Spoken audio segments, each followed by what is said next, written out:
Hello, this is Losfeld.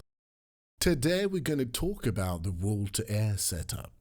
Not the wall-to-air dribble or air drag because that's bullshit. There cannot be a tutorial about how to air drag unless you can analyze your own air dribble, which nobody knows how to do. Except me, I know how to do that.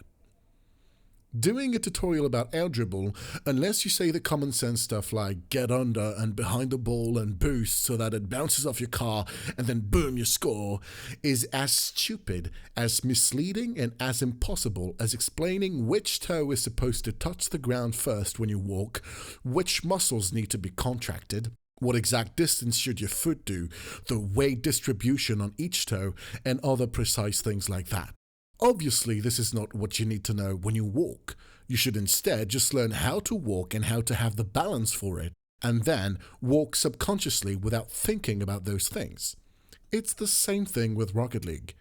You cannot teach how to do an air dribble unless, again, if you decide to say the things that should be common sense, like touch the ball and guide it to the goal. No shit, Sherlock.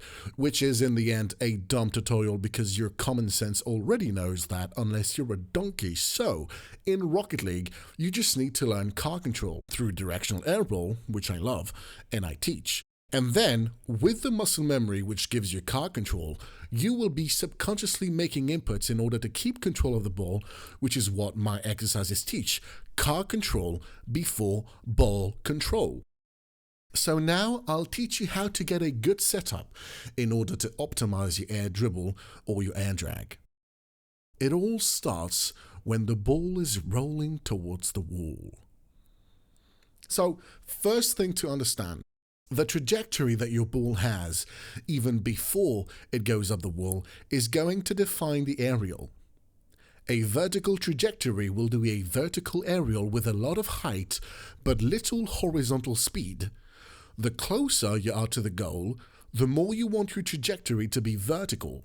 If you take a vertical ball far away from your goal, that will also mean a harder aerial as you will have to take it yourself to the goal. It's also going to need a lot of boost unless you do things like a musty double tap.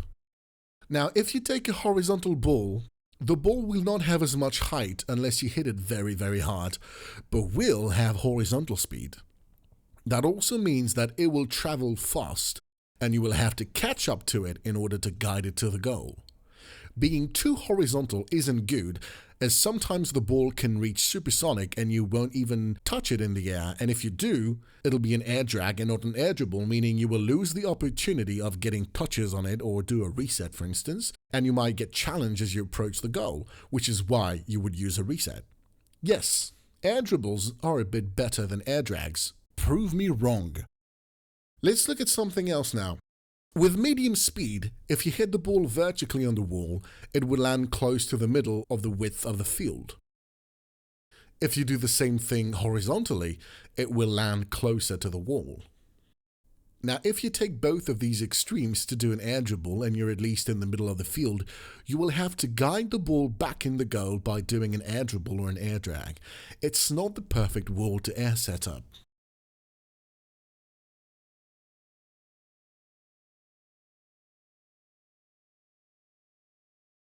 What you need to do is to compromise those two ball trajectories by doing it at a certain angle, the one in the middle, of both those extremes. If you do so, when you hit the ball off the wall, it will have both height and horizontal speed, meaning you will be able, thanks to your car control, to get behind it and start dribbling it or dragging it straight to the goal. This is the setup you want. You always want a setup that optimizes its trajectory to the goal so that you have the least amount of adjustments to make in the air. And now, depending on how far you are from the goal, you'll notice that this trajectory, this angle, will vary. If you are extremely far, you will need some horizontal speed, obviously, unless you're willing to use a lot of boost and control to guide the ball towards the goal, or if you do a mechanic that shoots the ball away like a musty. If you're close from the wall, you will not need a lot of horizontal speed, but you will use verticality. So that is the first point of the wall-to-air setup, the starting trajectory of the ball. Good? Good. Now to the second point. The second point is about when you hit the ball. If I hit the ball and press jump without touching my joystick, what happens? My car's nose is not following the ball and I have to make adjustments as I go in the air. This is boost and time, and as we know, boost and time are important factors in the quality of any kind of mechanic. Rocket League is a game about hand-eye coordination that builds into muscle memory through repetition. It's also a game about anticipation and optimization. Here, we can see, if I don't touch my joystick as I jump, that my aerial could already be optimized. Indeed, I need to align my car's nose with the ball and the goal as soon as I can. So what do we do to optimize this? Well, we're going to do a simple thing. We're going to, as we hit the ball and we jump, press either left or right on our joystick, depending on which way we need to go. When we do this tiny input, we're going to align our nose with the ball so that we are going straight to it, and then we're going to boost. This means that as soon as we jump, our aerial is already ready to be executed, instead of having to realign our car from the takeoff, which again is a waste of time and boost. So that is the second and most important point of the wall-to-air setup. Always guide your car to where the ball and the goal are, so that you optimize your aerial from the get-go. Now, of course, the second point is going to vary according to the first point we talked about, the verticality or horizontality of the ball when it goes on the wall. If you don't need horizontality, you don't need to press left or right before jumping because you're just going straight up, right? Now, 3 little smaller points I want to make: the hit on the ball, the brakes, and the first aerial input. You usually want to hit the ball not from its front, otherwise the ball will go backwards and you will be in front of it, but you want to hit it from the point where it will get both the verticality and the horizontality needs to go to the goal. And that depends on how far you are from the goal. The closer you are to the goal, the more you want to hit it right under, because you only need verticality. The farther it is, the more you want to hit it from the side while still hitting it from the bottom.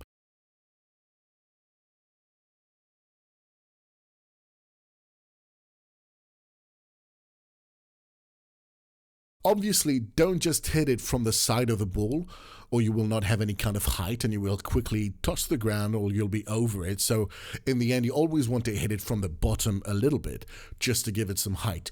But that hitting spot can vary a tiny bit. Now let's talk about the brakes. Usually, if you want to do an air dribble, you want to hit the brakes as you hit the ball, right before you jump for a millisecond. This will allow the ball to take some distance from you as you're braking your momentum a tiny bit, not fully by the way, and it will allow the ball to be over you so that you can come and start dribbling it. You don't have to hit the brakes, but if you don't, you are taking a risk, which is the following. If you get speed in between the moment you hit the ball and the moment you take off, you will go beyond the ball, and that means you just killed your own aerial. So it's always good to hit the brakes to be sure that the ball goes in the air before you do, and that you stay behind it. But, feel free to be responsible for your own speed and not hit the brakes. By the way, when I say hitting the brakes, I really mean hit it for less than half a second. It should look like this. Look at my L2 and R2. It should look like this, full speed. Finally, the last small point I want to make is about the first input in the air. Simply put, I would recommend hitting the tornado spin input. So either right if you're left air roll or left if you're right air roll. Because this input will not make you turn if you boost, it's always the safe input. But you'll say, well, if it doesn't make you turn, why even hit it? Well, because as we all know, Rocket League and directional air roll are about feeling the car.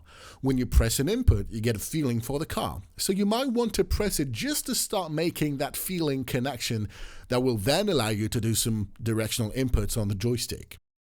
Even the people who shit on my method and my feedback loops use feedback loops, and they say you got a feel from it.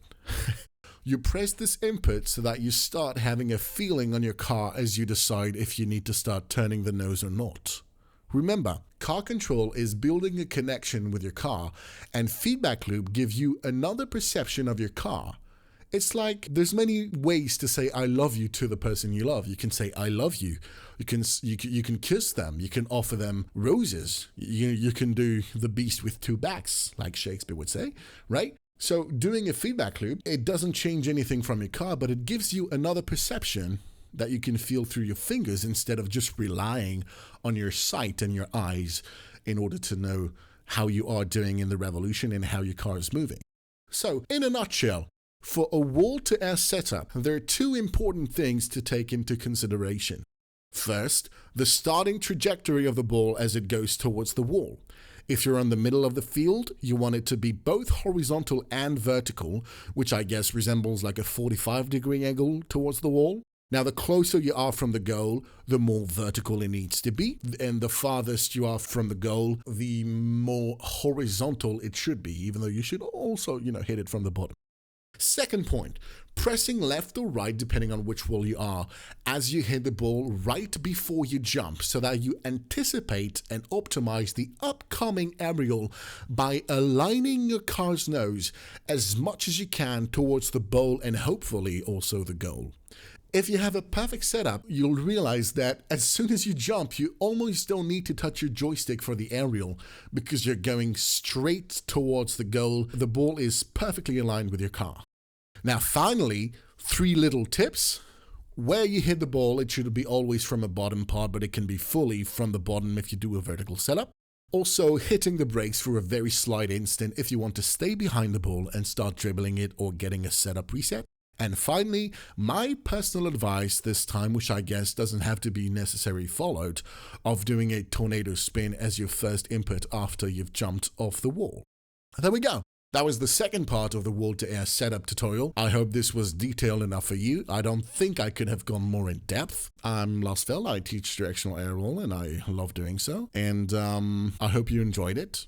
Take care and see you next time. Goodbye in 3, 2, 1. Goodbye.